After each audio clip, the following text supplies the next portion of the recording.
सब कुछ यहाँ बातें हैं, विचार हैं। बातों और विचारों से ही सब कुछ है। ये जीवन के जो मायाजाल हैं जिनमें हम फंसे हुए हैं, वो असल में मायाजाल है ही नहीं। मायाजाल तो हमने बना रखा है। सब कुछ छोड़ देने से कुछ मिलने वाला नहीं है, क्योंकि सब कुछ छोड़ देने का भाव ही गड़बड़ है। जो लोग कहते हैं धन मिट्टी है, धन मिट्टी है तो उसकी चर्चा क्यों? फिर धन किसी को देने पर बड़ाई खुद की क्यों? त्याग कर देने पर मन में अहम की भावना क्यों? जब त्याग की बात कर दी तो मैं कहां पे रहा? मैं तो खत्म हो गया। लेकिन फिर भी हम त्याग में भी मैं को ढोते रहते हैं। तो कुछ भी भाग जाने से नहीं मिलने वाला है। संसार को त्याग देने से खुद को समझना बहुत मुश्किल हो जाएगा। खुद को समझ गए तो संसार अपने आप छूट गया। परिपक्व हुई कोहड़े की जो फल है जो हम खाते हैं, परिपक्व होने पर वो स्वतः पेड़ से छूट जाती है।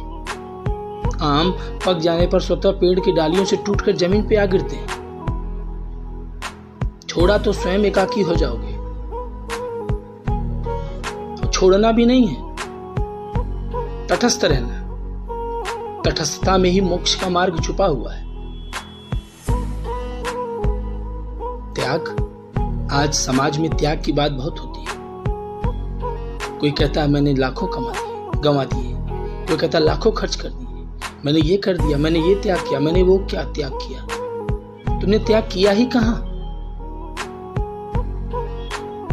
आज खाना बदोश ही सबसे बड़े त्यागी और सन्यासी हैं। वो अपने कंधे पर अपना घर लिए घूमते हैं, घर बनाते नहीं है, वो सराय समझते हैं। ये यहां पर, इस धरती पर, इस पृथ्वी पर हम सराय में रहते हैं, घर में नहीं रहते। घर तो वो होता है जो छूटता नहीं। एक बार मिल गया तो मिल गया। सराय छूटता है। आज मैं हूं, कल कोई और था, कल कोई और होगा। जीवन का रहस्य बड़ा जटिल है।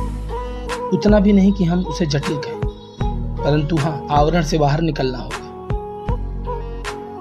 प्याज के छिलके को छिलते जाओ, अंत में शून्य मिलेगा। वही जीवन है, प्याज के छिलके जैसा। शून्यता क्या है? यहीं पर रह करके युद्ध करना ही शून्यता है। तटस्थ होके, निष्लाभ निष्काम होकर के। बड़ा उथल पुथल मन में होता है, भाव विचार मन में आते हैं।